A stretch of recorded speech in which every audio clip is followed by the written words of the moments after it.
Hello and welcome back to YouTube Machining 101. Why don't we take out our textbooks and have a seat and we can start today's lesson.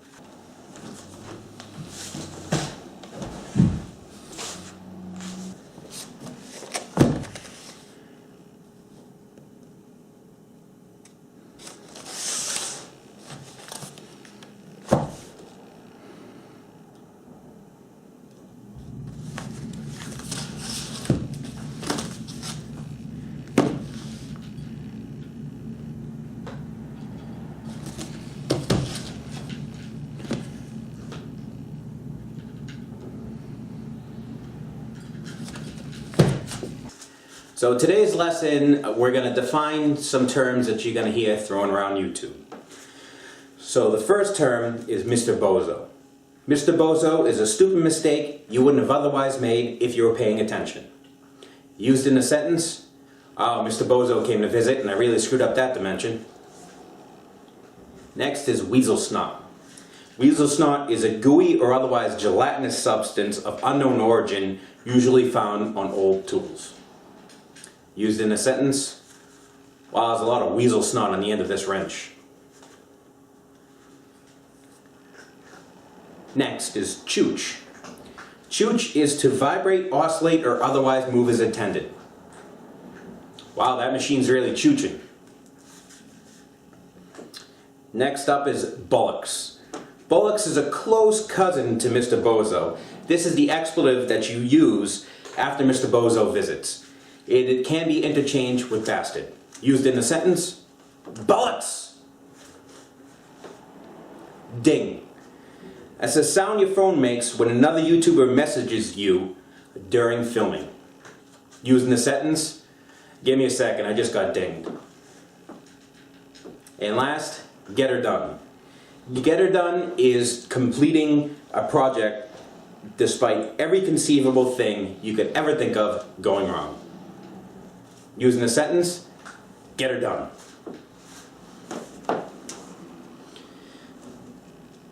So now, why don't we hand in our homework and we can continue on with today's lesson. Homework? Oh, crap. Psst. Hey, let me copy your homework. I don't have any. Thanks, you're a great help. So for the past couple of days, it's been about 40 degrees. And we melted off a lot of the snow. I mean, back here in the yard there was at least about 4.5 foot of standing snow. And now there's probably about a foot and a half, 2 feet. And now it's snowing again. I hate this. This winter has been horrible. This winter has been terrible. And it's been, you know, I've been dealing with ice dam land and everything else. Hey, I'm done. Spring can't come fast enough. Although, I hope it doesn't come too fast, because once all this starts melting, oh, it's going to turn into a swamp.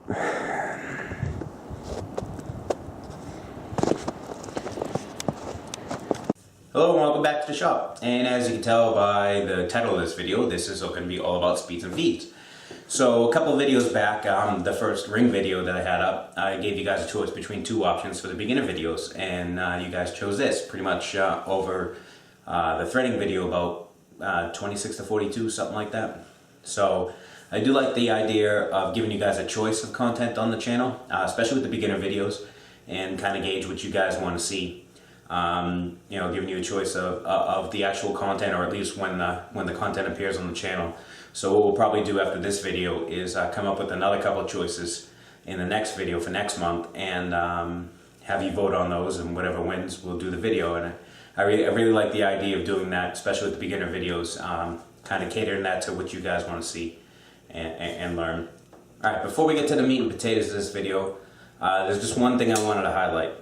And some of you may have heard his name thrown around some of the other channels, and that is James Green. He also goes by Eagle Dust Off 37.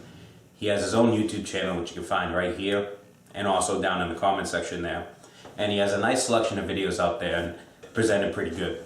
And James has kind of your typical home shop deal, a little mill, a little lathe, and some bandsaws and some other, you know, machinist equipment.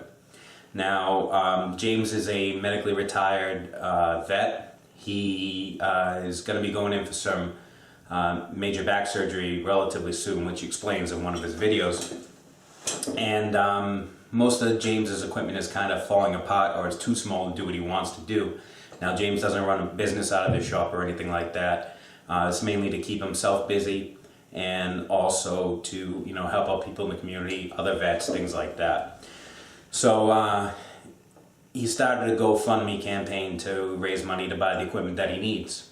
And I know how tough it is to kind of, you know, run one of these YouTube channels, keep everything interesting, and still, you know, be able to buy the materials and equipment you need. That's one of the reasons why I don't have a mill. It's just an expense I can't justify at the moment. But James has a GoFundMe campaign and to raise the money needed for his new equipment. And I'll throw a link to that actually down in the comments also. So you know, if you guys want to check out his videos, give him a subscribe, and check out the GoFundMe campaign. And if you have some money lying around, some mattress money that's just doing nothing, think about giving it to James so he can kind of get the equipment that he needs going for his shop. So maybe we can help him out with that. So I figured I'd just, you know, raise a little bit of awareness to some people, and you know, see if you guys can just help James out a little bit. So back to this video here. We're going to set up on the bench, and we're going to go through some math and what surface feet per minute and all that good stuff means. Okay, so speeds and feeds on the lathe are very, very subjective, and they vary wildly depending on the it depends on the type of stock being turned, the diameter of the stock being turned, the type of cutter you're using, whether it be high-speed steel or carbide, what the nose radius of that tool is, the overall rigidity of the lathe. All different kinds of variables go into what you can get away with, how fast you can turn the piece of stock being cut, how deep of a cut you can take, and also how fast you can move the carriage. And it all depends on what you're looking for surface finish also. Now, if you look up somewhere and you want to find out what speeds and feeds and stuff are recommended, you're going to find a number called surface feet per minute. Now, in manual machining, that number doesn't really mean much, and I'll show you why. And what that is that's a number, that's an ideal number. In other words, that's an ideal number to spin that stock at, to have the most amount of material removed at a time, and have that cutter and type of cutter you're using perform the best on that stock at a given time. So for manual machining, it's really not that critical, to be honest with you. Basically, you want to spin the fastest you can and get away with it. But the surface feet per minute stuff is more geared toward your CNC stuff and production stuff. You know, when you're doing production, you want to remove the most amount of material per pass that you can. Time is money, so you want to get that project in and out of your machine as fast as possible. For the home shop, really, it doesn't really make that much of a difference. In CNC and stuff like that, you don't have a feel for what the machine is doing. Manual machine, you'll be able to feel what the machine is doing and what it can handle. But we're still going to touch on what surface feet per minute and everything is. So what is surface feet per minute? You'll see SFM. Well, SFM is it's a number. It's an ideal number, and that is the amount of material that is passing your cutter. Now, surface feet per minute is a constant, and there are suggested surface feet per minutes for different materials. You'll see it listed like, you know, a surface feet per minute of, you know, 500 to 800 for aluminum, or 100 to 200 for steel, and that is a constant number. The reason why they don't give you RPM, which is what we really need, because we need to know how fast we want to spin that stock, the reason why they don't give you that is because RPM varies wildly. RPM varies with the actual diameter of the stock. The smaller the stock, the faster you'll be able to run. The larger the stock, the slower you'll have to be able to run. And to think of that logically, think of it like this. You have a piece of stock that is 1 inch in diameter, okay? And you have a theoretical, say, surface feet per minute of 100. So the speed you want to turn this at is 100 surface feet per minute. So in other words, you want 100 surface feet per minute running past your cutter. So no matter what speed you're running at, what actual carriage feed rate you're running at, if you have the correct RPM that you convert from surface feet per minute to, you have the correct RPM to make this stock run at 100 feet per minute past this cutter, no matter how fast that cutter is moving across the work, if you were to, say, cut a continuous chip for 1 minute and be able to stretch that chip out perfectly flat, you'll have a 100-foot long chip. So to remove 100 feet of material per minute if you're running at 100 surface feet per minute, if that makes any sense. Now, to kind of think of this a little bit differently and why they say surface feet per minute in RPM, well, take that 1 inch stock again that you have, that you want to turn at 100 surface feet per minute. Okay, so you have the 1 inch piece of stock. So to get this piece of stock, if you were to roll it across the ground like this, if you were to get that to move 100 feet, okay, you would have to rotate this stock roughly 400 times to make 100 feet, okay? Now, if you have a piece of 6-inch round stock and you were to roll that along the ground, you would have to turn that roughly 66.5 times to be able to make that same 100 feet. So you can see that the larger stock at any given RPM is actually running more material across that cutter, which is why we have to turn a smaller piece of stock faster than a larger piece of stock, if that makes any sense. Okay, so how do you figure out RPM from surface feet per minute? Well, there are two formulas to use. One is the correct formula, and one is a shortened version that's a little bit easier.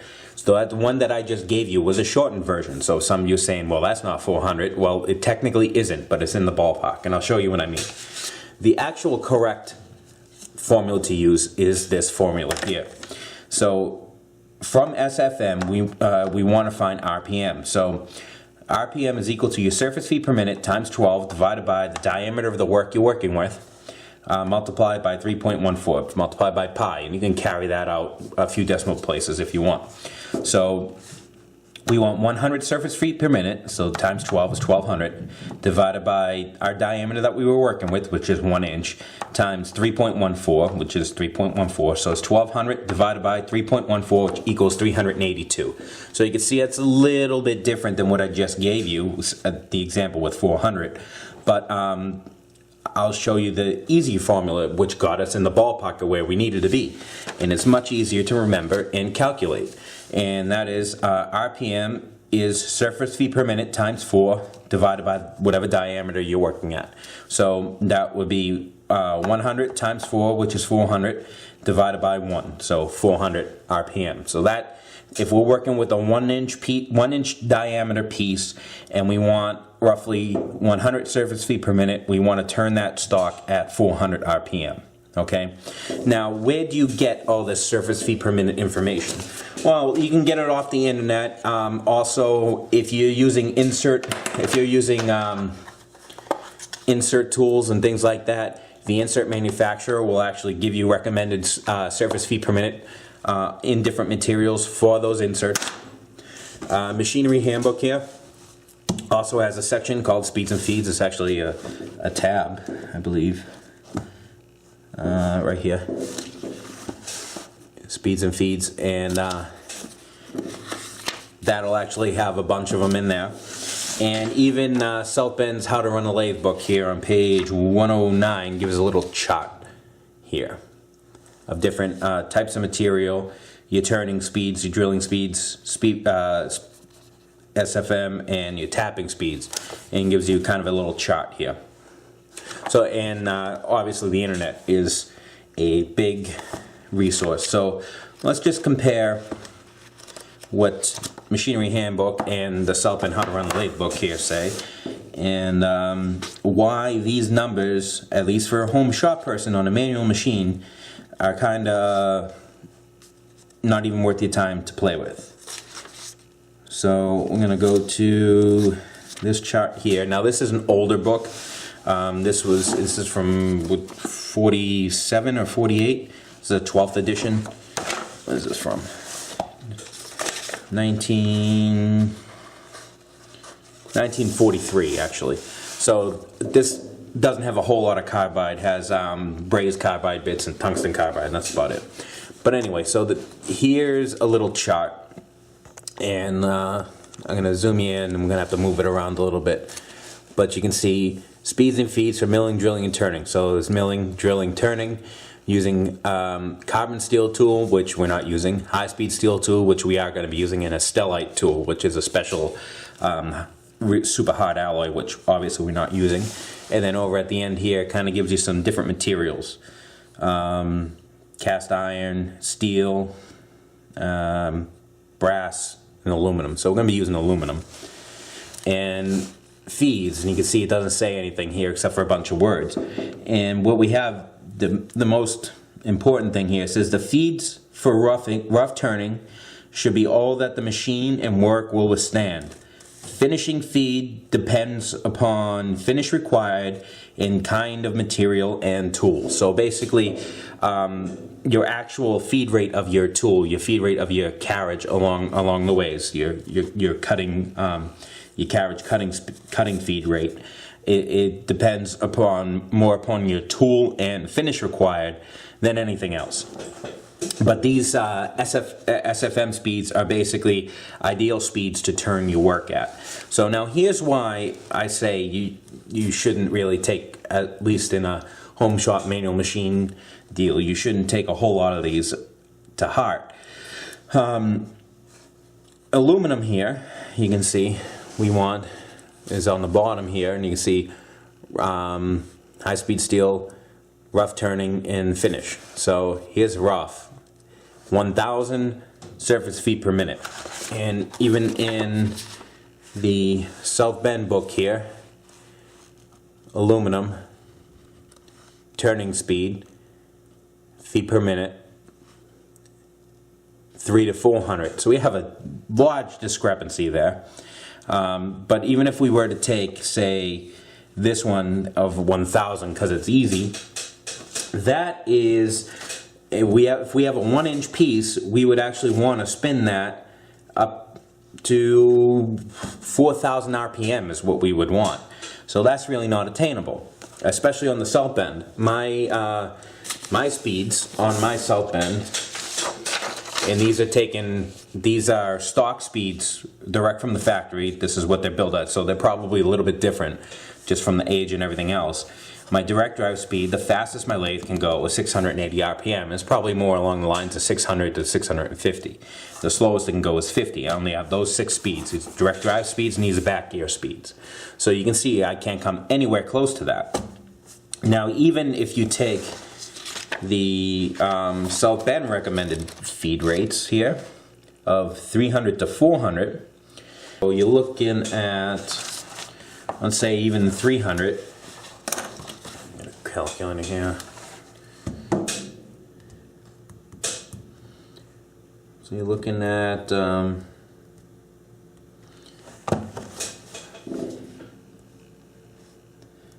300 times 4 divided by 1. You're looking at 1,200. So you're looking at 1,200 RPM according to South Bend. Again, 1,200 I believe is attainable on some of the larger lathes here.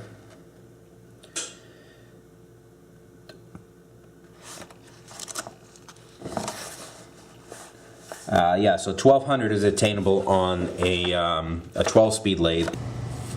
Alright, so let's go over to the lathe and we'll start playing with the actual feed rate of the carriage. We'll keep our speed, the spindle speed constant, and we'll keep our our depth of cut constant, and we'll vary our actual carriage travel speed and see what that does to the finish.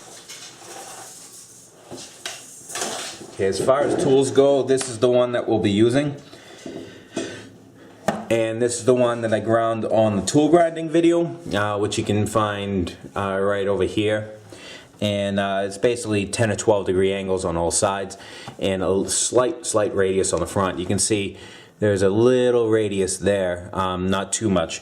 Basically, the pointier the tool, the higher depth of cut it can take, and the faster feed rate you can kind of get out of it. But the only thing is that the tip won't last very long on it, and also it'll make a crappy finish. So you kind of want a little bit of a trade-off on that. You need a little bit of a radius on there, and that's probably maybe a 64th radius on the end. And this is kind of my general purpose bit. I use it for most things.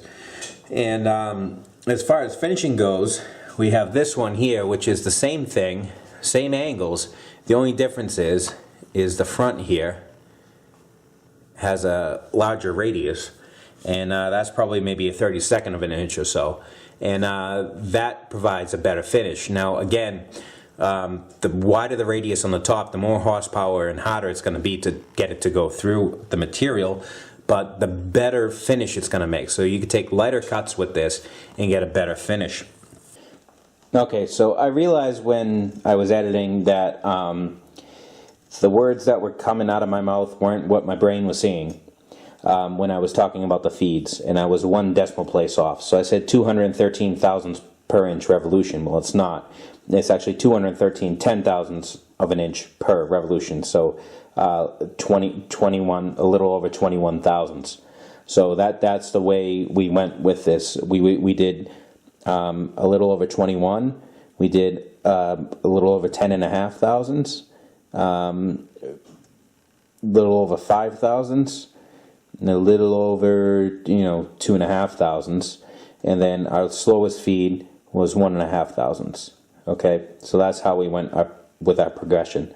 We started here at 21 and worked our way down to 1.5. Okay, so we got a piece of stock in here. We're going to be spinning this at the highest spindle speed, so somewhere around 650, 680 RPM.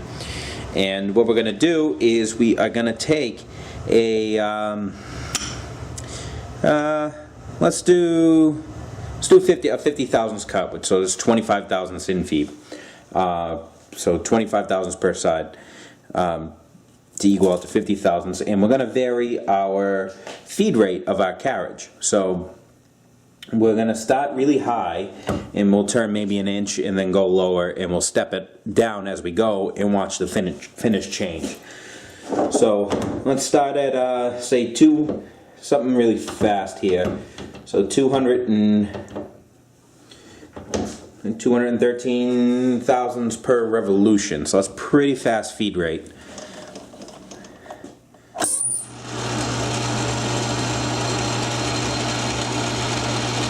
So there's our touch. I'm going to set my zero. I'm going to take, we'll take 60 thousandths. How about that?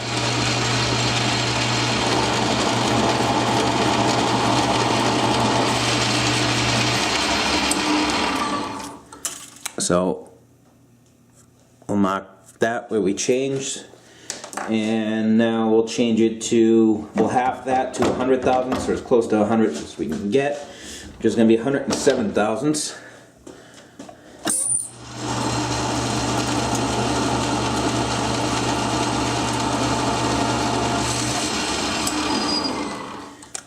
We'll mark that, and we'll step it down, we'll half it again to 50 thousandths, or 53 thousandths.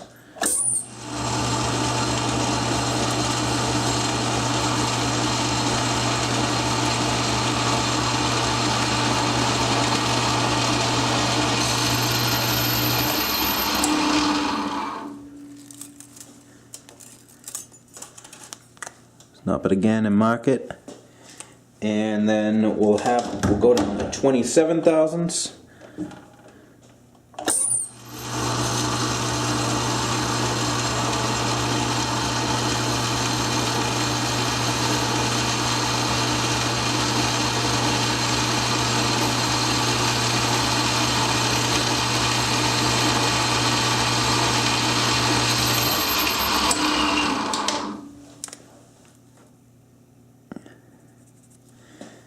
And I'm going to go to its lowest feed rate, which is going to be 1.5 thousandths per revolution here. If I can, there it is.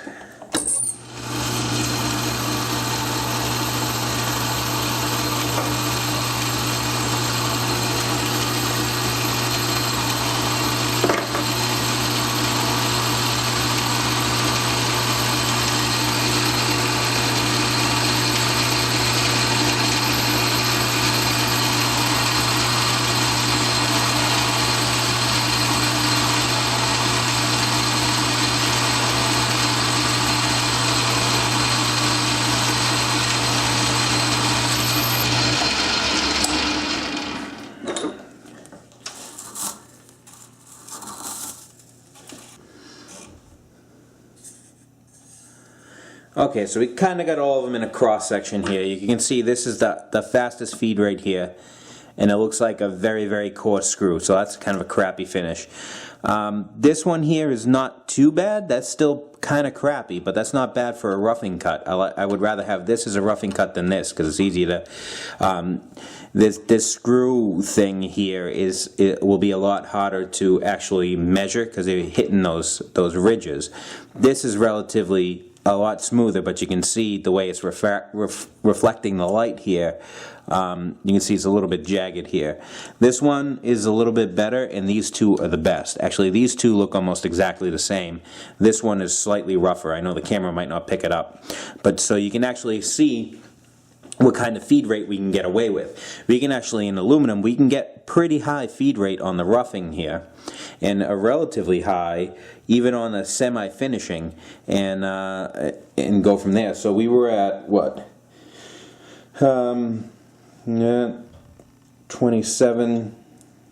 We're at 50 thousandths here. So I would probably leave this the feed rate at 50 thousandths. 50 thousandths or 100 thousandths, you can actually do pretty good. What I would probably do is leave it at 50 thousandths and take deeper cuts, because now we're actually, since we only took 50 thousandths, 25 thousandths per side, what we're going to do now actually is I'm going to take 100 thousandths off of this at that feed rate that we just determined is pretty good, is almost a finished cut, and decently fast for a roughing cut. We're going to use that, and we're actually going to take, I'll take 100 thousandths off of this diameter, and when we catch up to this one will be 50 thousandths. So we're going to take a whole 150 thousandths off of this diameter once we catch up to it here, which is an in-feed rate of 75 thousandths. Okay, and we'll bump that back up to 53 thousandths and see if we get the same type of finish going.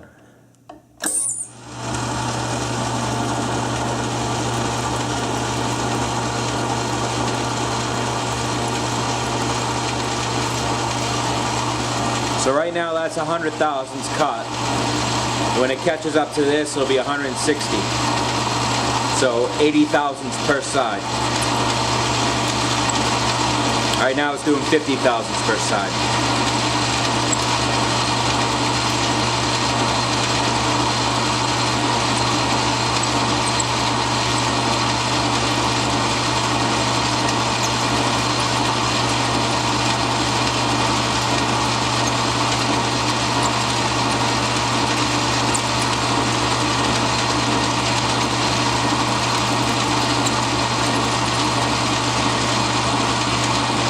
Okay, so it's going to catch up. There it is. You can hear the lathe taking the load.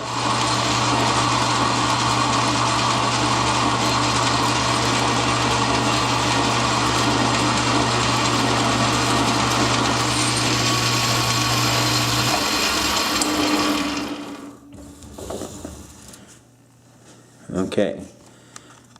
So we caught up to it about here, and you can see my finish is consistent. So no matter what the actual depth of cut was, the finish stayed relatively constant, and it's pretty much the same that we got on the 30 thousandths cut. So you can see that the depth of cut kind of doesn't really much matter to the type of finish you're getting. It's more of a combination of the actual feed rate of the carriage, your tool geometry, more than anything else. So let me get a little bit of cutting fluid on there and see if how much that influences the actual surface finish on that. Give me a second. Okay, so now we're actually going to look at what the actual physical speed of the spindle does to the surface finish. I'm going to choose some of the same feed rates that we had just used, but I'm going to slow the spindle down, and we're going to see what that has, what impact that has on the finish of the pot. So before I was running somewhere around 650 RPM, and our first feed rate was 213 thousandths per revolution. So I'm going to do that again, but I'm going to slow the speed of the lathe down. So right now we're running somewhere around 400 RPM. I get my glasses. Okay. So I'm going to do the same thing, and we're going to do the same depth of cut, which is going to be that 30 thousandths.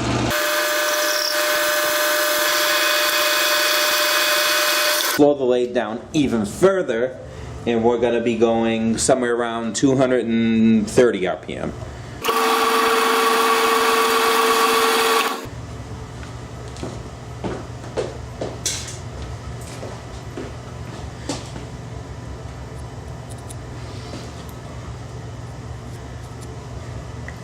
And now I'm going to slow it down even further by putting this in back gear.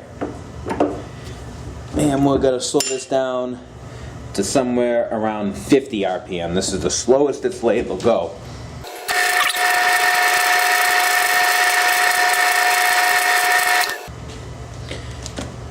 Okay, so we're right there, and right there. So those are three completely different speeds. Now, let me move you over a little bit. Okay, so you can see there is absolutely zero difference between them. And the reason for that is because your feed rate, your carriage feed rate, is linked to your RPM. So no matter what speed this is going at, no matter what speed this spindle is going at, okay, if you have that carriage set, it's always, the speed of this carriage movement is always relative to your spindle speed. So you can see they are exactly the same, okay? Okay, so what we got going here is a piece of steel. Now this is leaded steel. This is 12L14. So it's a little bit softer than regular steels, but what we're going to do is the same thing. We're going to take a 60 thousandths cut, and we're going to increase we're going to start off with a huge feed rate and go down and see if we can get the same kind of pattern we saw with the aluminum that we just did, or see how this behaves differently. And we're going to do the same spindle speed, so I'm going fast because this is the same exact diameter. Okay?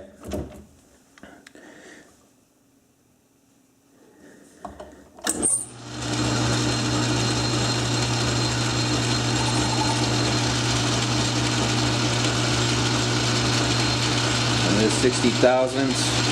I'm going to bump this up to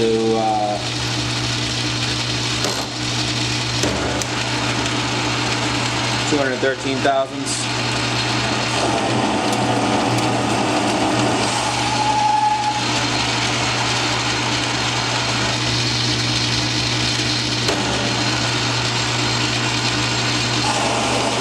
Seven.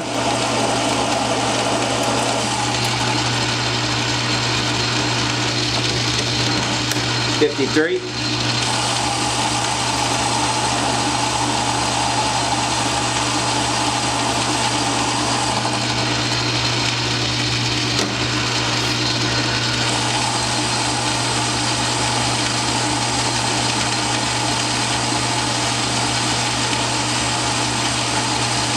27.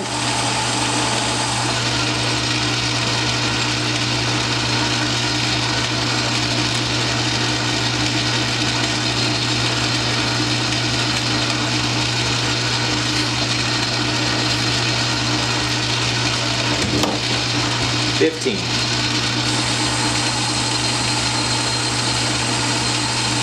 Oh, 1.5, sorry.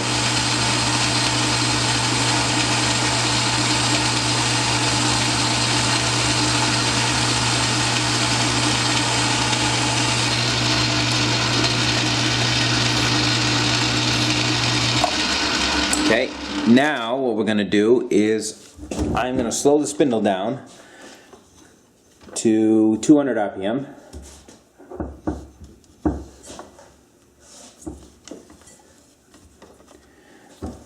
And we're going to do the exact same thing.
Okay, so let me set you up in here a little bit and we can see what we get for finishes. Okay, so here's the faster spindle feed right here, or faster spindle speed. I'm sorry. So this looks like crap. That looks like crap. That's okay. That's okay, and that's a decent finish on the end there, but not too thrilled with that. So let me move you down a little bit and we'll see what we got on the slower spindle speed.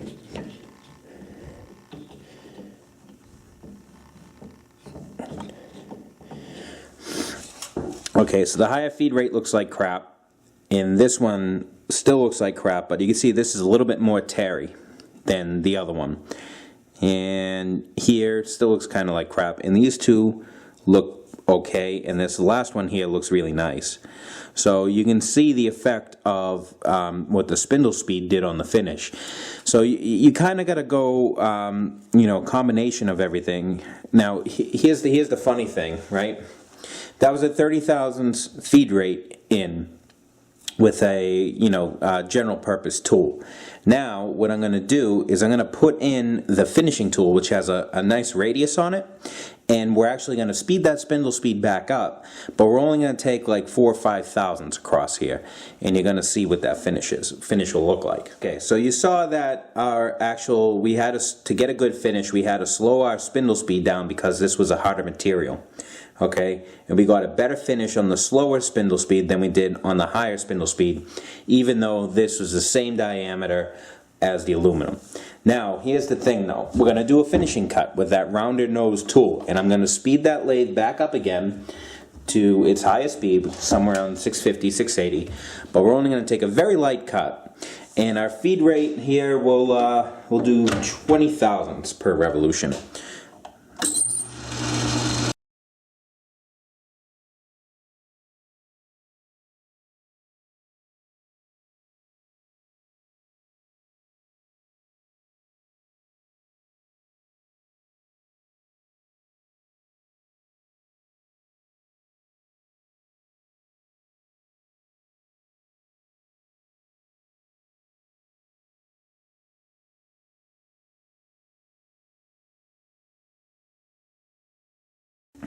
Okay, so there you go. You can see we gotta,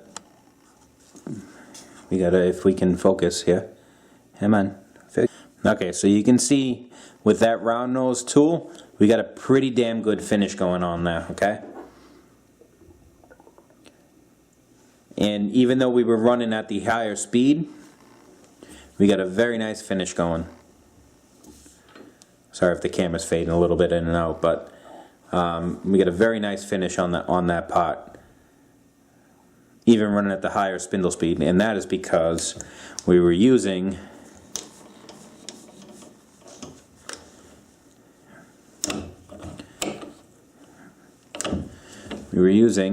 our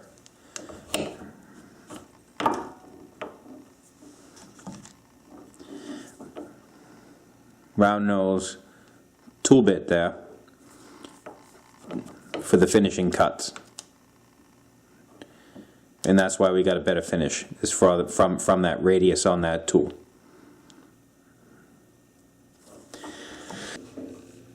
Okay, so I hope this video kind of shows you guys that there's no real set in stone numbers for turning. Basically, you want it's a combination of your tool geometry, your feed rate, your speed, your spindle speed, your in-feed depth of cut. All those work together to create the finish you want. Basically, that's what you want to do, is create a nice finish when you're done and an accurate part. Me personally, I turn slow. My feed rate's a little lower than I could probably get away with. Even my depth of cut is a little lower than I know I can get away with on this machine. I kind of tend to keep my depth of cut around 100 thousandths to 150 thousandths, so 50 thousandths in feed to 75 thousandths in feed. And that's just a function of just keeping the tools sharp, especially when using the high-speed steel stuff. That way I don't have to keep going and resharpening the tool. It gives me good life on my tool bits. I'm not in a production shop. I don't have to turn fast. I don't have to turn and burn parts in and out of the machine, so I can take my time. So instead of doing the part in 2 cuts, I can do it in 3 or 4 or 5. It doesn't make a difference in this shop. Plus, I really don't want to push this machine super hard to the point where I break something, because some of the parts in this are pretty expensive. So it's kind of a trade-off, and kind of the way you like to do things. I mean, as a home shop person, you have all the time in the world. If you're in a production environment, yeah, that's a whole different ballgame. You're working on somebody else's dime, and they're going to want you to turn and burn stuff and push stuff out the door. So you have to turn fast and to the recommended speeds and stuff like that. But for this purposes, my goal is just to make a good-looking product, or end off with a good finish, so I can do the least amount of polishing after the fact or filing that I can, basically.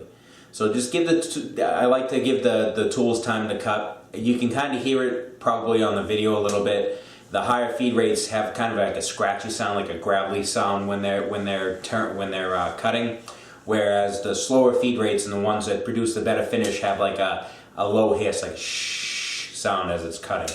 I kind of look for that. Also, improving the finish. Cutting oil will help you improve the finish, and also help a little bit in chip control too, especially on the aluminum. It'll help it curl a little bit and maybe break, although aluminum is always stringy no matter what. So I hope you guys enjoyed this video, and experiment. Just for the first 3 months I had this lathe, I just went downstairs and tried cutting. That's all I did. It was cut, see what different tool grinds did, see what different feed rates did, what different spindle speeds. This was originally a Model B, which was a change gear lathe, so I kind of kept that at a 5/1000 feed rate on the carriage. That kind of gave me a good trade-off between actually removing material and producing a good finish. Whereas on this Model A, I can change speeds on the fly, as you saw. So just practice, and in time you'll develop your own kind of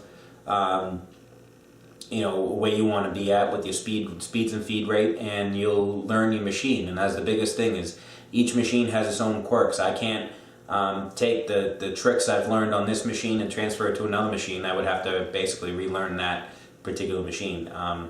The skills are always there. You can transfer the skills easily, but you definitely do have to learn the quirks and in and outs of whatever machine you have. So like I said, I hope you guys enjoyed this video, and we'll definitely see you on the next one. And probably next video I'll have another poll up for the beginner videos, and we can choose our next.